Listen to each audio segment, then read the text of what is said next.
My sister had not spoken a full sentence in 5 days, but the moment her daughter-in-law stepped out of the bedroom, Elaine caught my wrist with surprising strength and pushed a small brass key into my palm. I was 68 years old enough to know that dying people do not waste energy on riddles, and there was something in my sister's eyes that made the hair rise along my arms before I even looked down. 2 words had been scratched into the metal with something sharp enough to leave crooked silver lines through the tarnish. Not Dana. I looked at Elaine, then toward the hallway where Dana had disappeared to answer her phone. "What does this open?" I whispered. Elaine tried to speak, but pancreatic cancer and the medication had reduced her voice to a dry breath. She lifted one trembling finger toward the hall, then pressed it against her lips. A second later, Dana came back carrying a glass of water, smiling the way people smile when they have spent too much time practicing concern. "Thomas, you shouldn't tire her out," she said. "The hospice nurse said she needs quiet." I closed my fist around the key before Dana could see it. "I was just telling my sister I'm here." Dana tucked the blanket around Elaine's shoulders. "She knows. She's lucky to have you." Maybe that sentence would have sounded kind to somebody else, but I had spent 39 years working railroad signal systems across Idaho, Utah, and Montana. My job had been to notice when one light said proceed, while another piece of equipment quietly said stop. Contradictions kept trains from killing people. They also kept men like me awake at night. I had driven from Spokane to Boise, after Dana called and told me Elaine had taken a sudden turn. Elaine was 72, 4 years older than me, widowed for almost a decade, stubborn enough to repaint her own porch at 69, and careful enough to keep receipts for a toaster. She owned the house where we were sitting and a 4-unit brick rental building on the other side of town that our father had bought in 1978. Elaine had always handled her own business, yet in the first 2 hours after I arrived, Dana had told me she managed Elaine's medications, bank correspondence, tenant calls, phone, groceries, mail, attorney appointments, and anything stressful. Dana's husband, my nephew Eric, was supposedly working 12-hour shifts at a commercial roofing company and could barely hold himself together over his mother's condition. What bothered me more was what Dana said about Elaine's daughter, Rachel. "She isn't coming," Dana told me in the kitchen while Elaine slept. Rachel was my niece, 38 years old, an occupational therapist living outside Bend, Oregon. "Why not?" I asked. Dana lowered her voice. "They had a terrible argument last month. Elaine told Rachel she didn't want her here." I remember staring at her because that made no sense. Elaine adored Rachel. They could argue like anybody else, but Elaine still called her every Sunday. "Rachel knows her mother is in hospice?" I asked. Dana sighed as though I were forcing her to explain something unpleasant. "She knows enough. Thomas, please don't interfere." Elaine made her feelings very clear. That was when the key in my pocket seemed to grow heavier. I did not wait until the next day. I did not drive around thinking about it. I walked into the downstairs bathroom, locked the door, pulled out my phone, and called Rachel immediately. The number I had for her went straight to voicemail. I called again. Same result. Then I sent a text. "Rachel, it's Uncle Tom. I'm with your mom. Call me now. Urgent." I tried her office, but it was after business hours. I searched my contacts for Rachel's husband, remembered they had divorced 2 years earlier, then called my cousin Linda, who sometimes exchanged Christmas cards with her. No new number. When I stepped out, Dana was standing near the foot of the stairs. "Everything okay?" she asked. "Fine." Her eyes flicked toward the phone in my hand. "You look worried." "My age, Dana. We always look worried." She laughed politely. I did not. That evening, after Dana and Eric went downstairs to eat, I sat beside Elaine and showed her my phone. I called Rachel. Her eyes filled instantly. That was the first answer I needed. "You want her here?" I asked. Elaine squeezed my hand twice. "Did you tell her not to come?" One squeeze. "No." Then she began moving her fingers against the blanket, almost writing. I leaned closer. "Phone?" 2 squeezes. "Dana has your phone?" 2 more. Elaine's breathing quickened. I touched her shoulder and said, "Easy, sis. I understand enough. I'll find her." She closed her eyes, and for the first time since I arrived, the fear in her face eased a little. I stayed there until she slept, listening to the oxygen machine and remembering how, when I was 10 and she was 14, Elaine had once walked 3 miles through a snowstorm because I had missed the school bus and she thought I was stranded. She had always come when I needed her. Now her daughter was somewhere believing a lie, and somebody inside this house had worked very hard to keep it that way. At 6:17 the next morning, my phone rang from an Oregon number I did not recognize. I stepped onto the back porch before answering. "Uncle Tom?" Rachel's voice sounded breathless. "Rachel, where are you?" "At home." "What happened?" "Your text scared me." I looked through the kitchen window. Dana was pouring coffee with her back turned. "Your mother is in hospice. She is very weak. I'm sitting in her house right now." There was a silence so complete, I thought the call had dropped. Then Rachel said, "What are you talking about?" I felt cold despite the August heat. "You didn't know?" Dana told me Mom was doing better. She said hospice was only supportive care while they adjusted the pain medication. I shut my eyes. "Rachel, your mother may not have much time." She began crying, but what came next was anger, not confusion. I knew it. I knew something was wrong. "I've been calling for 3 weeks. Dana said you and your mother had a fight."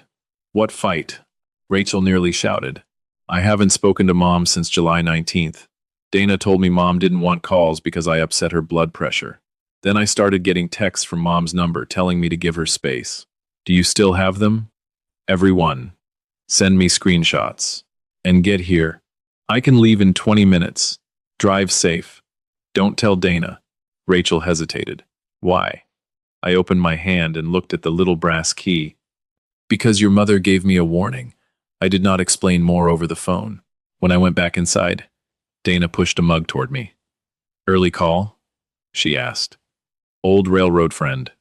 At 6 in the morning. Railroad people forget other humans keep normal hours." Her smile faded for half a second, then returned. At breakfast, Eric came in wearing work boots and a company shirt, kissed his mother on the forehead, and told her, "Morning, Mom. Dana says you had a rough night." Elaine stared at him but did not respond. Eric looked exhausted rather than cruel, and that made the situation more complicated. He was 44, built like his father had been, broad shoulders, quick grin, the kind of boy who had always borrowed tools and returned them cleaner than he found them.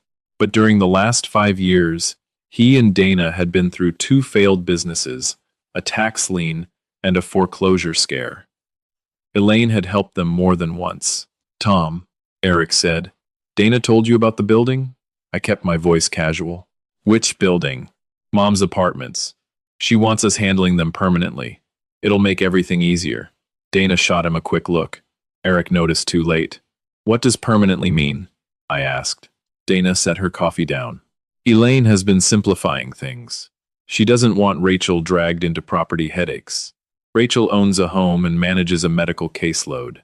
I think she can understand rent checks." Dana's face tightened. "This isn't really your concern."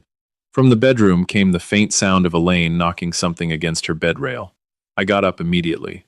Dana tried to follow, but I said, "Let me have 5 minutes with my sister." "Thomas, I'm responsible for her medication. I'm not giving her medication." Perhaps it was my tone, or perhaps she was afraid of making too much of it in front of Eric, but she stayed behind. Elaine had knocked her water cup over. I cleaned it up and whispered, "Rachel knows. She's coming." A tear slid toward Elaine's ear. She mouthed something I could not hear. "What?" She tried again. "Office." I pulled the key from my pocket. "This?" 2 squeezes. Elaine's rental property had a tiny office on the ground floor behind the laundry room. I had been inside years earlier. Metal desk, filing cabinets, old family photographs, a safe our father once used for lease agreements. "Is there something there Dana doesn't know about?" Elaine stared at me, then lifted her thumb. "Yes, that was enough." I told Dana I wanted to pick up flowers and drove straight across town to the apartment building. The old brass key did not fit the office door. It fit a narrow storage cabinet bolted behind the desk. Inside were 3 accordion folders, a small digital recorder, a stack of tenant ledgers, and an envelope with my name on it. The envelope had been sealed months earlier. Inside, Elaine had written a short note in the steady handwriting she used before getting sick.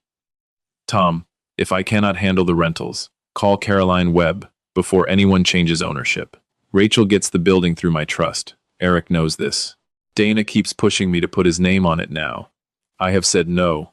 Beneath the letter was Caroline Webb's business card. I knew the name.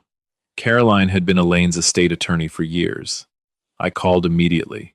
Miss Webb, my name is Thomas Mercer. I'm Elaine Mercer's brother. Her response was cautious. Mr. Mercer, I can confirm I represent your sister, but I can't discuss confidential matters without authorization. Understood. I'm not asking you to. I'm telling you Elaine is in hospice, and gave me a note instructing me to call you before anyone changes ownership of her rental property. The silence on the other end changed. Is Elaine conscious? Yes. Can she communicate reliably?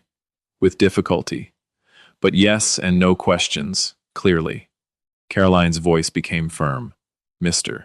Mercer, do not let Elaine sign anything. I'm coming over. Why? Because yesterday morning her daughter-in-law called my office asking for a copy of Elaine's deed. I refused.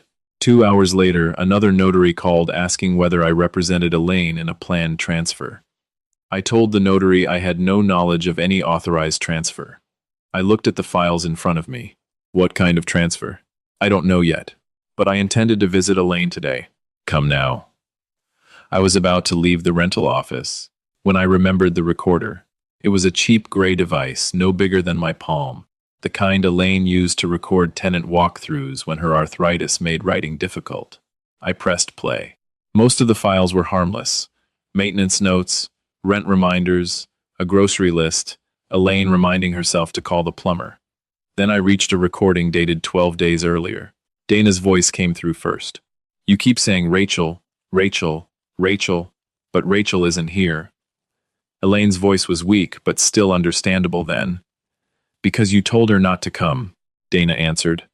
I told her what was necessary. Eric has been the one here. We have been the ones taking care of you, Elaine said. The building is for both children through the trust. The building is drowning us in paperwork, Dana snapped. If you transfer it to Eric now, we can refinance it, fix the roof, settle some debts, and nobody has to fight after you're gone. No. Then came a pause and the scrape of a chair. Dana's next words were quieter.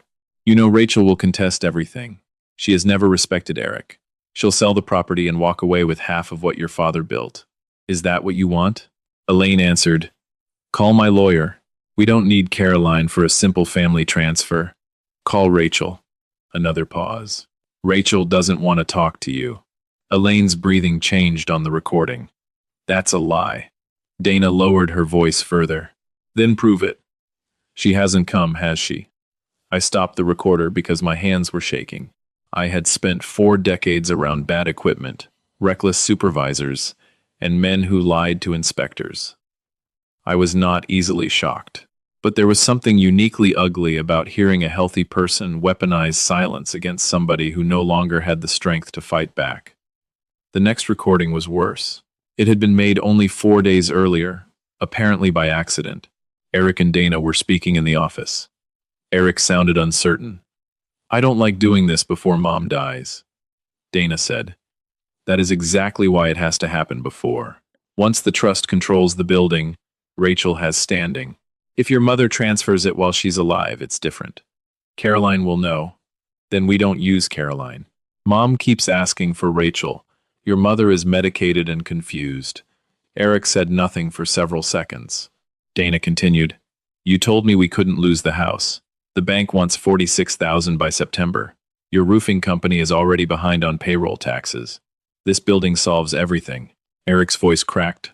It's my grandfather's building. Exactly. Your family's. And Rachel lives 300 miles away. We're the ones who stayed. I turned the recorder off. Suddenly, the $4,850 in monthly rental income listed in Elaine's ledgers mattered too. Her handwritten records stopped matching the bank deposit printouts 2 months earlier. 3 tenant payments had been marked received in the ledger but never appeared in the property account. I photographed everything without removing the originals. then drove back to Elaine's house. Caroline Webb's car pulled in behind me 10 minutes later. Dana met us at the front door. "Who is this?" "Caroline Webb," the attorney said before I could answer. Dana's expression went still. "Elaine is resting. I need to see my client. She's not in condition for legal discussions." Caroline looked directly at her. "You don't make that determination." Eric appeared from the kitchen. "What's going on?" Dana turned on me. "You called her?" "Elaine told me to. That was the first time I showed them the key." Dana stared at the scratched words. For 1 second, the confident caregiver disappeared, and I saw fear. Then she recovered. "Elaine has been confused for weeks. Thomas, you have no idea what you're interfering with." "Maybe. That's why I called the attorney who does." Caroline asked everyone except me to leave the bedroom while she spoke privately with Elaine. Dana refused at first, claiming she managed the medication. Caroline told her, calmly, "If Elaine asks for you, you can return. Until then, I need confidentiality with my client." Dana looked at Eric for support. He said nothing. 15 minutes later, Caroline came out carrying a yellow legal pad. Elaine communicated clearly enough for me to understand her wishes. She does not authorize any transfer of the apartment property. She wants Rachel contacted immediately. She wants Dana removed from access to financial accounts pending review. She also wants her current health and financial powers reviewed. Dana's face flushed.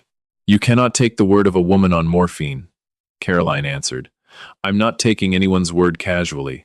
I'm documenting capacity and requesting medical confirmation. But I can tell you this. No legitimate notary should proceed with a disputed real estate transfer under these circumstances." Dana crossed her arms. "There is no transfer." Caroline did not blink. "Then we should have nothing to worry about." At that exact moment, the doorbell rang. A woman in a navy blazer stood outside holding a leather portfolio. "I'm Melissa Grant. I'm here for the Mercer signing." Nobody spoke. Melissa looked from Dana to Caroline. "I was told Mrs. Mercer requested a mobile notary for a property transfer." Caroline stepped forward. "I'm Elaine Mercer's estate attorney. My client has just stated that she does not authorize any transfer." The notary closed her portfolio. "Then there will be no signing." Dana's face changed completely. "Wait. This has already been arranged. Elaine agreed yesterday." Melissa shook her head. "I don't proceed when capacity or consent is disputed. You drove all this way. And now I'm driving away." The door had barely closed when Eric whispered, "Dana, what did you tell her?" Dana spun toward him. "What we discussed. We discussed asking Mom. We did ask her." "No," I said. "You pressured her." Dana looked at me sharply. I took the recorder from my pocket, and she kept the conversation. Rachel arrived just after 2 that afternoon, less than 7 hours after our phone call. She came through the front door carrying nothing but a purse and her car keys, her hair pulled back badly as though she had tied it while driving. Dana was in the dining room with Eric and Caroline when Rachel entered. For 1 second, all 4 of us froze. Then Rachel looked at Dana and said, "Where is my mother?" Dana stood. "Rachel, I think we should talk before you go in." Rachel moved past her. Dana reached for her arm, and I stepped between them. "Don't." It was the only word I said. Rachel went into Elaine's bedroom. I followed far enough to see my sister open her eyes. Rachel stopped beside the bed, and whatever anger had carried her across Oregon vanished. "Mom?" Elaine stared at her daughter as though she were seeing sunlight after months underground. Rachel knelt. "Mom, I'm here. I'm sorry. I'm so sorry. I thought you didn't want me." Elaine shook her head so hard the oxygen tube shifted. Rachel caught her hand. "Dana told me you needed space. She sent messages from your phone." Elaine squeezed her fingers and began crying. Rachel leaned forward until her forehead rested against her mother's. "I called you, Mom. I called so many times." Elaine pulled Rachel's hand against her chest. I turned away because that moment belonged to them, not to me. Outside the bedroom, Eric sat at the kitchen table with his elbows on his knees. Dana stood near the window, arms folded, jaw tight. "This has gotten completely out of control," she said. "No," Caroline replied. "It has finally gotten outside your control." Dana laughed without humor. You all think I'm some criminal because I tried to keep this family from losing everything? Eric looked up. What did you do with the rent? Dana's face went pale. What? The rent. Tom said deposits are missing. We used some of it for expenses. Whose expenses? Eric asked. Ours, she snapped. Your payroll taxes. The mortgage. The credit cards. All the things you were too ashamed to tell your mother. Eric stared at her. You told me your sister loaned us that money. Dana's eyes flicked toward me, and in that instant I understood something important. Eric had been weak. He had been desperate. He had gone along with conversations he should have stopped. But Dana had built a larger operation than even he knew. Rachel came out of the bedroom, holding her phone. She had tears on her face, but her voice was steady. Mom wants Caroline. Caroline went inside, leaving the rest of us in silence. Rachel looked at Dana. I want to show Eric something. She opened a folder of screenshots. These are texts from Mom's number. July 22nd. Please stop calling. You're making this harder. July 26th. I need quiet. Dana and Eric are enough right now. August 2nd. I don't want you here if you're going to argue about the building. Did Mom write those? Dana did not answer. Rachel continued. Because on July 26th, my mother was admitted overnight for dehydration, and according to Uncle Tom, she barely had enough strength to hold her phone. Eric turned toward his wife. Dana, she told me what she wanted to say. Did she? Rachel asked. Then why did she leave me this? She tapped her screen and played a voicemail. Elaine's voice came through thin and frightened. Rachel, sweetheart, please call me. I don't know if you're getting my messages. Dana says you're angry. I don't understand. Please come when you can. I love you. The message ended. Rachel looked at us. It was left at 3:12 a.m. on July 20th. Mom called from the house landline. I saved it because I was asleep when she called. The next morning, when I called back, Dana answered and told me Mom regretted leaving it because the medication had confused her. Eric covered his face with both hands. Rachel played another voicemail, this one from 3 days later. Rachel, I need Caroline. Please ask Caroline to call me. Then a click, followed by Dana's voice farther from the phone. Elaine, what are you doing? The recording ended. Dana stepped toward Rachel. You have no idea what it was like here every day. I know exactly what it was like from my side, Rachel replied. You made me believe my mother rejected me while she was dying. I was protecting her from stress. You were protecting a property transfer.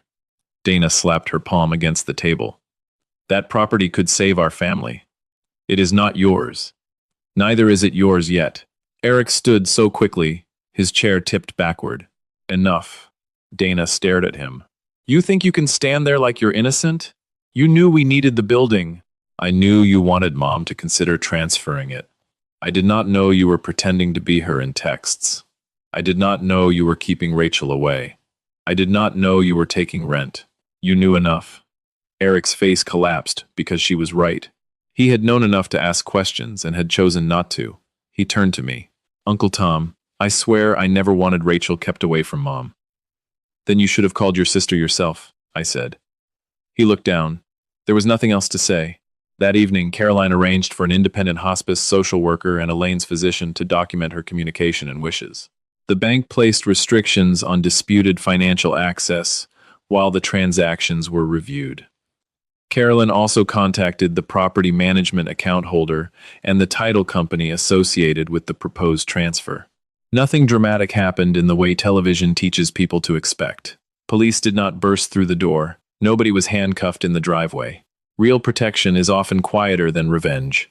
It is phone calls, account holds, written statements, witnesses, revoked permissions, preserved recordings, and professionals willing to say, no, this does not proceed today. Dana packed a suitcase before sunset. Eric did not leave with her. He sat on the front steps for almost an hour, staring across the lawn where his mother had planted lavender when we were kids. Before Dana drove away, she stopped beside me. You think you saved this family? No, I said. Elaine did. She just needed somebody to listen. Dana looked toward the bedroom window. You don't know what desperation makes people do. I know exactly what it makes people do. It shows them which line they are willing to cross. She got into her car and left. Eric stayed. He asked Rachel if he could see their mother. Rachel went inside first and asked Elaine.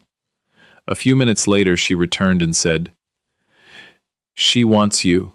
Eric walked into the bedroom looking like a man 20 years older than he had that morning. I did not hear most of what he said. I only heard him crying. Elaine did not forgive everything in one miraculous moment. She did not suddenly make it all fine. But when he took her hand, she let him hold it. Later, Rachel sat on the other side of the bed and read aloud from an old photo album, telling stories about camping trips, school plays, and the Thanksgiving Elaine burned the rolls so badly our dog would not eat them. Around midnight, Rachel asked me if I wanted coffee. We stood in the kitchen while the house settled around us. "If you hadn't called me this morning," she began. I shook my head. "Your mother made sure I did." I showed her the brass key. Rachel traced the scratched letters. "Not Dana." She let out a weak laugh that turned into tears. "That sounds like Mom. Even dying. Still giving instructions. She always was bossy." Rachel smiled. "You loved that about her." "Sometimes." We returned to the bedroom. Elaine was awake. Rachel sat down beside her and said, "Mom, I need you to hear this clearly. I never stopped calling. I never chose to stay away. I would have come the first day if I knew." Elaine slowly lifted their joined hands toward her cheek. Rachel leaned closer. "I love you." Elaine shaped the words back without sound. "I love you too." She died shortly after dawn, with Rachel holding one hand and Eric holding the other. I was standing at the foot of the bed when her breathing simply stopped. There was no dramatic final sentence. No secret fortune. No speech about justice. Just my sister, the woman who had walked through snow for me when I was a boy, finally still after months of pain. In the months that followed, Caroline's review uncovered enough to answer the questions Elaine had been too sick to explain. Dana had diverted more than $27,000 in rents and account transfers to cover household debts, credit cards, and payments tied to Eric's struggling company. Some transfers had been made using financial authority Elaine originally granted for ordinary bill paying during treatment. Others were disputed and became part of a civil and criminal investigation.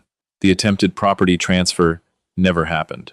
Elaine's existing trust remained intact, and the rental building eventually passed according to the plan she had created years earlier, with Rachel and Eric each receiving interests under conditions administered by an independent trustee.